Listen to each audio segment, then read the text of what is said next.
സുഹൃത്തുക്കളെ നമസ്കാരം. എല്ലാവർക്കും നമ്മുടെ പുതിയ വീഡിയോയിലേക്ക് സ്വാഗതം. ഇന്ന് ഈ ഒരു വീഡിയോ ഇട്ട് വരാനുണ്ടായ കാരണം എന്തെന്ന് ചോദിച്ചു കഴിഞ്ഞാൽ, നമുക്കറിയാം മമ്മൂട്ടി, ദുൽഖർ സൽമാൻ ഈ രണ്ടു പേർക്കെതിരെ നമ്മുടെ സംഘിക്കുട്ടന്മാരും കൃസംഗിണികളും എല്ലാം കൂടി അഴിച്ചുവിട്ടൊരു വലിയ അക്രമം. ആ അക്രമം ഏത് രീതിയിലാണ് പൊയ്ക്കൊണ്ടിരുന്നതെന്നും ആ അക്രമത്തിന് പിന്നാലെ ഇപ്പോൾ എവിടെയാണ് എത്തി നിൽക്കുന്നതെന്നുമുള്ള വാർത്തകളെല്ലാം നമ്മൾ ചർച്ച ചെയ്താണ്. എല്ലാ കാര്യങ്ങളെപ്പറ്റി നിങ്ങൾക്ക് എല്ലാവർക്കും അറിയാം. എന്നാൽ ഇന്ന് മമ്മൂട്ടിക്ക് കേന്ദ്രം പണി കൊടുത്തെങ്കിൽ മോഹൻലാലിന് കേരളം പണി കൊടുത്തൊരു കാഴ്ചയാണ് നമ്മൾ കാണുന്നത്. എങ്ങനെയാണ് മോഹൻലാൽ മമ്മൂട്ടിയുടെ വിഷയം വന്ന സമയത്ത് കമാന്ന രക്ഷണം മിണ്ടാതെ ഇരിക്കുന്ന ഒരു സാഹചര്യം നമ്മൾ കണ്ടതാണ്. നമ്മൾ ചർച്ച ചെയ്തപ്പോൾ പല ആളുകളും എന്നെ പൊങ്കാലിടാനായിട്ട് വന്നതാണ്. എന്തുകൊണ്ടാണ് മോഹൻലാലിനെ അങ്ങനെ പറഞ്ഞു? മോഹൻലാലും മമ്മൂട്ടിയും തമ്മിൽ വലിയ ബന്ധമാണെന്ന് പല ആളുകളും പറഞ്ഞു. ഞാൻ അവിടെ എടുത്തു ചോദിച്ചൊരു കാര്യം, മമ്മൂട്ടിയെ സ്വന്തം ജ്യേഷ്ഠ സഹോദരനായിട്ട് കാണുന്ന, സഹോദര തുല്യനായിട്ട് കാണുന്ന മോഹൻലാൽ എന്തുകൊണ്ട് മമ്മൂട്ടിക്ക് ഇങ്ങനെ ഒരു ബുദ്ധിമുട്ട് വന്നപ്പോൾ എന്തുകൊണ്ട് മമ്മൂട്ടിക്കെതിരെ ഈ രീതിയിൽ കേന്ദ്രങ്ങൾ അല്ലെങ്കിൽ കേന്ദ്ര സർക്കാരിൽ ഇരിക്കുന്ന സംഘിമിത്രങ്ങൾ വലിയ രീതിയിലുള്ള ഒരു ആരോപണങ്ങൾ അഴിച്ചു വിട്ടപ്പോൾ കമാന്ന രക്ഷണം മിണ്ടാഞ്ഞതിന്റെ കാരണം എന്താണ്? വെറും അടിമയായി പോയോ ലഫ്റ്റനന്റ് കേണലായിട്ടുള്ള നമ്മുടെ എല്ലാവരുടെയും താരരാജാവായിട്ടുള്ള മോഹൻലാൽ? എനിക്ക് അങ്ങനെയാണ് തോന്നുന്നത്. മോഹൻലാലിന് പരമോന്നത ബഹുമതിയായിട്ടുള്ള ദാദാ സാഹേബ് ഫാൽക്കെ അവാർഡ് കിട്ടി. ആ അവാർഡ് കിട്ടുന്നതിന്റെ അതേ ദിവസം തന്നെ മമ്മൂട്ടിയെയും ക്രൂശിക്കണമെന്നുള്ള ക്രിസംഗികളുടെ ഏറ്റവും വലിയ ഇന്റൻഷൻ ആയിരുന്നു നമ്മൾ അവിടെ കണ്ടത്.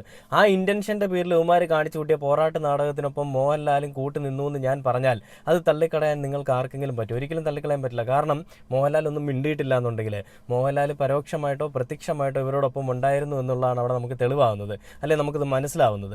ഇന്നിപ്പോൾ വന്നിരിക്കുന്നൊരു വാർത്ത, 2012 ജൂണിൽ ആദായ നികുതി അധികൃതർ നടത്തിയ റെയ്ഡിൽ മോഹൻലാലിന്റെ വീട്ടിൽ നിന്ന് 4 ആനക്കൊമ്പുകളാണ് കണ്ടെത്തിയത്. ആ 4 ആനക്കൊമ്പുകൾ അനധികൃതമായിട്ട് സൂക്ഷിച്ചതാണെന്നും മോഹൻലാലിന് അത് വേട്ടയാടി കൊണ്ടുവന്നാണെന്നുള്ള രീതിയിൽ തന്നെയായിരുന്നു ഈ പറഞ്ഞ കേന്ദ്ര സർക്കാരിൻ്റെ അടുത്തേക്ക് ഈ ഒരു റിപ്പോർട്ട് പോയത്. അപ്പോൾ ഇതിൽ ദി ന്യൂസ് മിനിറ്റ് എന്ന് പറയുന്നൊരു ചാനലിൽ, ഒരു സൈറ്റിൽ 2023 വന്നൊരു വാർത്തയാണ്. അതിൽ പറയുന്നത്, ആദായ നികുതി അധികൃതർ നടത്തിയ റെയ്ഡിൽ നടന്റെ വീട്ടിൽ നിന്ന് 4 ആനക്കൊമ്പുകൾ പിടിച്ചെടുത്തതിനെ തുടർന്നാണ് പതിറ്റാണ്ടുകൾ പഴക്കമുള്ള കേസ് രജിസ്റ്റർ ചെയ്തത്. എന്നാൽ ആനക്കൊമ്പുകൾ നിയമപരമായി ലഭിച്ചതാണെന്നും 2015 കേന്ദ്ര സർക്കാരിന്റെ നിർദ്ദേശപ്രകാരം കേരള സർക്കാർ തനിക്ക് ഉടമസ്ഥാവകാശ സർട്ടിഫിക്കറ്റ് നൽകിയെന്നും മോഹൻലാൽ ആവശ്യപ്പെട്ടു, അല്ലെങ്കിൽ അവകാശപ്പെട്ടു. ഇതിനെ തുടർന്ന് 2020 തനിക്കെതിരായ കേസ് പിൻവലിക്കുന്നതിന് സംസ്ഥാന സർക്കാർ എതിർപ്പില്ലാത്ത സർട്ടിഫിക്കറ്റ് നൽകിയിരുന്നു. എന്നിരുന്നാലും കേസ് പിൻവലിക്കാനുള്ള സംസ്ഥാനത്തിന്റെ അപേക്ഷ 2022 ജൂണിൽ മജിസ്ട്രേറ്റ് കോടതി തള്ളി. പിൻവലിക്കൽ ഹർജി സംസ്ഥാന സർക്കാർ തിടുക്കത്തിൽ സമർപ്പിച്ചതാണെന്ന് കോടതി നിരീക്ഷിച്ചു. ഈ കേസിൽ ഗസറ്റ് വിജ്ഞാപനമില്ലെന്നും അതിനാൽ ആനക്കൊമ്പുകളുടെ ഉടമസ്ഥാവകാശ സർട്ടിഫിക്കറ്റിന് നിയമപരമായ പവിത്രതയില്ല എന്നും കോടതി ചൂണ്ടിക്കാട്ടി. ഈ ഉത്തരവിനെതിരെ മോഹൻലാൽ ഹൈക്കോടതിയെ സമീപിച്ചു. ഈ വർഷം ഫെബ്രുവരിയിൽ നടന്റെ ഹർജി ഹൈക്കോടതി തള്ളിയെങ്കിലും കേസിൽ നിന്ന് പിന്മാറണമെന്ന സംസ്ഥാനത്തിന്റെ ഹർജി ഭാഗികമായി അനുവദിച്ചു. മോഹൻലാലിന്റെ ആ ഒരു വിഷയങ്ങൾ 2012 ജൂണിലാണ് ആരംഭിച്ചതെങ്കിലും ഇന്ന് ഈ പറഞ്ഞ 2023 ഈ ഒരു വാർത്ത വന്ന സമയത്തും മോഹൻലാൽ പറയുന്നത് മോഹൻലാലിന് അത് അനധികൃതമായിട്ട് വന്നതല്ല, മോഹൻലാലിന് കിട്ടിയതാണെന്നാണ്.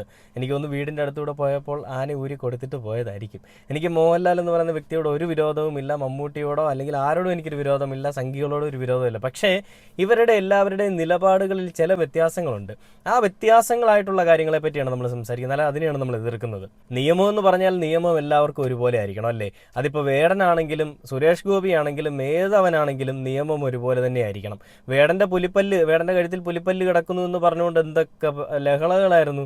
പുലിപ്പല്ല് കിടക്കുന്നു, പുലിവാല് പിടിച്ച പുലിപ്പല്ല് എന്നൊക്കെ പറഞ്ഞുകൊണ്ട് വേടന്റെ അമ്മയും അച്ഛനെയും എല്ലാവരെയും കളിയാക്കി വാരിക്കൂട്ടി.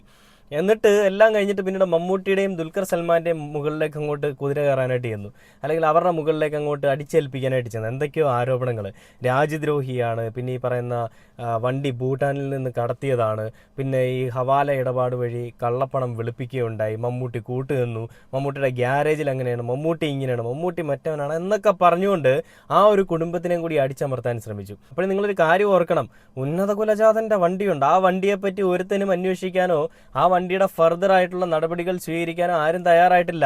അതിന്റെ കാരണം എന്താണ്? അവരൊക്കെ എന്തും ചെയ്താലും കുഴപ്പമില്ല, അവരൊക്കെ ഞങ്ങളുടെ അതേ മതത്തിലുള്ളവരാണ്. മമ്മൂട്ടി എന്ന് പറയുമ്പോൾ അദ്ദേഹം ഒരു മുസ്ലിമാണല്ലോ. അപ്പം മുസൽമാനെതിരെ ഒരു അക്രമം അഴിച്ചു വിടുമ്പോൾ ഒരു ഹിന്ദു ആയിട്ടുള്ള മോഹൻലാലിനെ കൂടെ കൂട്ടി പിടിച്ച് നിർത്തി കഴിഞ്ഞാൽ ഒന്നും മിണ്ടാതെ മോഹൻലാൽ ഇരിക്കുമ്പോൾ പല ആളുകളും പല ന്യായീകരണങ്ങളുമായിട്ട് വരുന്നുണ്ട്. എത്രയൊക്കെ മെഴുകാൻ ശ്രമിച്ചാലും മോഹൻലാൽ അവിടെ ഒരു നിശബ്ദത പാലിച്ചിട്ടുണ്ടെങ്കിൽ അത് എന്തൊക്കെയോ ഒത്താശ ആരൊക്കെയോ പറഞ്ഞതിൻ്റെ പേരിൽ തന്നെയാണെന്നുള്ളത് നമുക്ക് ചിന്തിക്കാം. കാരണം ഈ ദാദാ സാഹിബ് ഫാൽക്കെ അവാർഡ് കൊടുത്തത് ഈ പറയുന്ന സംഘിക്കുട്ടന്മാരുടെ കൂട്ടം തന്നെയായിരുന്നു. അപ്പോൾ ഈ മോഹൻലാലിന് വലിയ സ്വീകാര്യത കൊടുത്തതും സ്വീകരണം കൊടുത്തതുമെല്ലാം ഇതേ ആളുകൾ തന്നെയായിരുന്നു. അപ്പോൾ മോഹൻലാലിനെ ആർമിയുടെ കൂട്ടത്തിൽ കൊണ്ടുപോകുന്നു, രാജ്യത്ത് വലിയ ബഹുമതി കൊടുക്കുന്നു, ഭയങ്കര കാര്യങ്ങളൊക്കെയാണ്. അത് കിട്ടേണ്ടത് തന്നെയാണ്, അർഹനായിട്ടുള്ളൊരു മോഹൻലാൽ തന്നെയാണ്, അല്ലാന്ന് ഞാൻ പറയുന്നില്ല, അത് കള്ളത്തരത്തിൽ കൂടി ഉണ്ടാക്കിയതാണെന്ന് ഞാൻ പറയുന്നില്ല. പക്ഷേ തൻ്റെ കൂട്ടത്തിലുള്ള ഒരാൾക്ക് ഈ ഒരു ബുദ്ധിമുട്ട് വന്നപ്പോൾ അയാളോടൊപ്പം ചേർത്ത് പിടിക്കാതെ, അല്ലെ അയാളോടൊപ്പം നിൽക്കാതെ സംഘികളുടെ കൂടെ ചേർന്നുകൊണ്ട് മോഹൻലാലും കളിച്ചൊരു കളിക്ക് ഇന്ന് മോഹൻലാലിന് മറുപടി വന്നിരിക്കുകയാണ്. ഞാൻ ആദ്യമേ പറഞ്ഞു, കേന്ദ്രം മമ്മൂട്ടിക്കും മകനും പണി കൊടുത്തപ്പോൾ കേരളം മോഹൻലാലിന് പണി കൊടുത്തു എന്നുള്ളത്. ഇന്നിപ്പോൾ മോഹൻലാലിന് വലിയ തിരിച്ചടിയായിട്ട് വന്നിരിക്കുകയാണ്. ആനക്കൊമ്പ് കേസിൽ നടൻ്റെ അപേക്ഷ തള്ളിയിരിക്കുകയാണ്. അപ്പോൾ ആനക്കൊമ്പ് കേസിൽ മോഹൻലാലിന് തിരിച്ചടി എന്ന് പറഞ്ഞുകൊണ്ട് 24 ന്യൂസിൽ വന്നിരിക്കുന്ന ഒരു വാർത്തയുണ്ട്. ആ വാർത്ത ഞാനൊന്ന് പ്ലേ ചെയ്യാം, അതിനുശേഷം ബാക്കി വീഡിയോയിലേക്ക് പോകാം. അതിൽ ഒരു ഘട്ടത്തിൽ പിടിച്ചെടുത്ത ആനക്കൊമ്പ് തിരികെ മോഹൻലാലിൽ നിന്ന് സൂക്ഷിക്കാൻ ഏൽപ്പിച്ചതിൽ തൊണ്ടി മുതൽ പ്രതിക്ക് തന്നെ നൽകുന്നത് അവിശ്വസനീയമാണെന്നാണ് ഹർജിക്കാരന്റെ ആദ്യത്തെ വാദം. ഈ വാദങ്ങളെല്ലാം അംഗീകരിച്ചുകൊണ്ടാണ് സർക്കാർ നൽകിയ ഉടമസ്ഥാവകാശം റദ്ദു ചെയ്യാൻ ഹൈക്കോടതി ഡിവിഷൻ ബെഞ്ച് ഇപ്പോൾ ഉത്തരവിട്ടിരിക്കുന്നത്. ഇതിന്റെ പശ്ചാത്തലം ഇങ്ങനെയാണ്. 2011 മോഹൻലാലിന്റെ തേവരയിലെ വീട്ടിൽ നിന്ന് 4 ആനക്കൊമ്പുകൾ പിടികൂടുന്നത്. പിന്നീട് ഇത് തന്റേതാണെന്ന് ചൂണ്ടിക്കാട്ടി മോഹൻലാൽ സർക്കാരിനെ സമീപിച്ചു. 2015 ഇതിന്റെ ഡിക്ലറേഷൻ നൽകാൻ സർക്കാർ വനം വകുപ്പിന് അനുമതി നൽകി. ഒടുവിൽ 2016 ഡിസംബർ മാസത്തിൽ മോഹൻലാലിന് ഉടമസ്ഥാവകാശം നൽകിക്കൊണ്ട് ചീഫ് വൈൽഡ് ലൈഫ് വാർഡൻ തന്റെ ഒരു ഉത്തരവ് പുറത്തിറക്കിയിരുന്നു. ഈ ഉത്തരവ് ചോദ്യം ചെയ്താണ് എറണാകുളം സ്വദേശി ഹൈക്കോടതിയിൽ പോയത്. ഈ ഉത്തരവിന്മേലാണ് ഇപ്പോൾ ഈ സർക്കാർ പുറത്തിറക്കിയ ഉത്തരവ് അത് റദ്ദ് ചെയ്യണമെന്ന ഹൈക്കോടതി ഡിവിഷൻ ബെഞ്ച് പറഞ്ഞിരിക്കുന്നത്. അതായത് നടപടിക്രമങ്ങൾ പാലിക്കാതെയാണ് ഇത്തരത്തിലൊരു ഉത്തരവ് പുറത്തിറക്കിയത് എന്നാണ് ഹൈക്കോടതി ഡിവിഷൻ ബെഞ്ചിന്റെ നിരീക്ഷണം. ഒപ്പം സംസ്ഥാന സർക്കാരിന് വേണമെങ്കിൽ നടപടിക്രമങ്ങൾ പാലിച്ചുകൊണ്ടൊരു പുതിയ ഉത്തരവ് പുറത്തിറക്കാം എന്നൊരു നിർദ്ദേശം കൂടി ഡിവിഷൻ ബെഞ്ചിന്റെ ഭാഗത്തുനിന്ന് വന്നിട്ടുണ്ട്. ഒപ്പം ഒരു പ്രധാനപ്പെട്ട കാര്യമുള്ളത്, ഈ കേസ് റദ്ദ് ചെയ്യണമെന്നാവശ്യപ്പെട്ട് മോഹൻലാൽ നൽകിയ ഹർജി അത് ഹൈക്കോടതിയുടെ പരിഗണനയിലുണ്ട്. അതുകൊണ്ട് പുതിയ ഉത്തരവ് ഒരിക്കലും ആ ഹർജിയെ ബാധിക്കുന്നതാകരുത് എന്ന നിർദ്ദേശവും ഹൈക്കോടതിയുടെ ഭാഗത്തുനിന്ന് വന്നിട്ടുണ്ട്. പരാതിക്കാരൻ ഉന്നയിച്ച പ്രധാനപ്പെട്ട വാദങ്ങളിൽ ഒന്ന്, ഇത് വനം വന്യജീവി വകുപ്പ് നിയമത്തിന് എതിരാണ് ഈ ഉടമസ്ഥാവകാശവുമായി ബന്ധപ്പെട്ടുള്ള ഉത്തരവ് പുറത്തിറക്കിയത്. ഒപ്പം ഈ തൊണ്ടി മുതൽ പ്രതിക്ക് തന്നെ കൈമാറുന്നത് കണ്ടില്ലേ, ഉടമസ്ഥാവകാശം റദ്ദ് ചെയ്യണമെന്നാണ് ഹൈക്കോടതി പറഞ്ഞിരിക്കുന്നത്. നമുക്കറിയാം മമ്മൂട്ടിയുടെയൊക്കെ വിഷയം വന്ന സമയത്ത് അത് എന്ത് മറയ്ക്കാൻ വേണ്ടിയിട്ടായിരുന്നു മമ്മൂട്ടിയുടെ വിഷയം എടുത്തിട്ടെന്ന് ചോദിച്ചു കഴിഞ്ഞാൽ നമുക്ക് അറിയാൻ സാധിക്കും, കൃത്യമായിട്ട് പറയാൻ സാധിക്കും, ശബരിമലയിലെ ഈ പറയുന്ന സ്വർണ്ണവേട്ട അല്ലെ സ്വർണ്ണ കൊള്ള മറയ്ക്കാൻ വേണ്ടിയിട്ടായിരുന്നു എന്നുള്ളത്.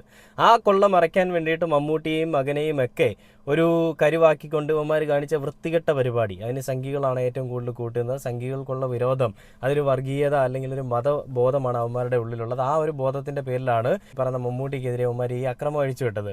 അപ്പോൾ ഇന്നിപ്പോൾ വന്നിരിക്കുന്ന വാർത്തയിൽ പറയുന്നത് ഇത് മോഹൻലാലിനെതിരെയുള്ള ഒരു പരാതി അല്ല, മോഹൻലാലിനെതിരെയുള്ള അടി. അപ്പോൾ ഇതും ഈ പറയുന്ന സ്വർണ്ണക്കൊള്ള മറയ്ക്കാൻ വേണ്ടിയിട്ടുള്ളൊരു കളിയാണോ എന്നുള്ളത് നമ്മളിവിടെ ചിന്തിക്കേണ്ടിയിരിക്കുന്നു. കാരണം ഈ ഒരു വിഷയങ്ങൾ ഇങ്ങനെ തകൃതിയായിട്ട് പൊയ്ക്കൊണ്ടിരിക്കുക, അതിനിടയിലേക്ക് മോഹൻലാൽ, മമ്മൂട്ടി എന്നിവരുടെയൊക്കെ പേരുകൾ വലിച്ചിടുമ്പോൾ അത് കേന്ദ്രമാണെങ്കിലും കേരളമാണെങ്കിലും ഇവർക്കെല്ലാം അത് മറച്ചു വെച്ചുകൊണ്ട് അല്ലെങ്കിൽ ഇവർക്കെല്ലാം അതിനിടയിൽ കളിക്കാമല്ലോ എന്നുള്ളൊരു ചിന്താഗതിയിൽ കൂടി ആയിരിക്കണം ഒരു പക്ഷേ മമ്മൂട്ടിക്കെതിരെയും മോഹൻലാലിനെതിരെയും മക്കൾക്കെതിരെയും എല്ലാം ഈ രീതിയിലുള്ള ആരോപണങ്ങളും പല കാര്യങ്ങളും ഒക്കെ ആയിട്ട് ഇവന്മാർ പോകുന്നത്.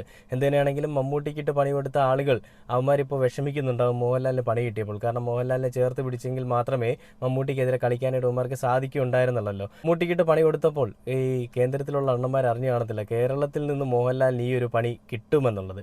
ആ ഒരു പണി ഇപ്പോൾ കിട്ടിയിരിക്കുകയാണ്. അപ്പോൾ അതെന്താണ്, എന്തിൻ്റെ പേരിലാണ് എന്നൊക്കെ ഉള്ളത് ഇനി നമുക്ക് വരും ദിവസങ്ങളിൽ അറിയാം. എന്നാലും മോഹൻലാൽ പറഞ്ഞൊരു കാര്യം മണ്ടത്തരമാണ്. അതായത് ഈ പറയുന്ന ആനക്കൊമ്പ് അനധികൃതമായിട്ടൊന്നും കിട്ടിയതല്ല, തൻ്റെ കയ്യിൽ ഉണ്ടായിരുന്നതാണെന്നൊക്കെയാണ് പറയുന്നത്.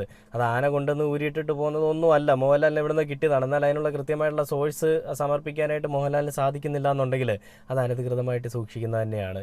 ഈ സുരേഷ് ഗോപിയുടെ കാര്യത്തിൽ, സുരേഷ് ഗോപിയുടെ കഴുത്തിൽ കിടക്കുന്ന പുലിപ്പല്ല് 2 ഉണ്ട്, വേണ്ട കഴുത്തിൽ 1 ഉണ്ടായിരുന്നുള്ളൂ. ആ ഒരു വിഷയത്തിലും ഇനി അന്വേഷണം വരണം. പിന്നെ അതേപോലെ തന്നെ സുരേഷ് ഗോപിയുടെ വാഹനത്തിൻ്റെ പേരിലും ഇനി ഒരു അന്വേഷണം വരണം. എപ്പോഴും മമ്മൂട്ടി, മോഹൻലാൽ എന്നൊക്കെ പറഞ്ഞുകൊണ്ട് ഓരോന്ന് മറയ്ക്കാനായിട്ട് ഇവന്മാരെ മാത്രം അല്ല ഇവരെ മാത്രം കരുവാക്കുന്ന ഈ ഒരു വൃത്തികെട്ട പരിപാടി എന്തായാലും ഇനി ഉടനെ മാറട്ടെ. എന്തായാലും മോഹൻലാലിൻ്റെ ഒരു ഹർജി തള്ളിയിരിക്കുകയാണ്. മോഹൻലാലിൻ്റെ ആനക്കൊമ്പിന് തിരിച്ച് കോടതിക്ക് തന്നെ സമർപ്പിക്കേണ്ടി വരും. പിന്നെ ഈ ഒരു കളി, അതായത് ഈ പറയുന്ന സ്വർണ്ണവേട്ട മറയ്ക്കാൻ വേണ്ടിയിട്ടാണെന്നുണ്ടെങ്കിൽ അത് വളരെ ചെറ്റത്തരമാണെന്ന് പറഞ്ഞുകൊണ്ട് ഈ ഒരു വീഡിയോ അവസാനിക്കുകയാണ്.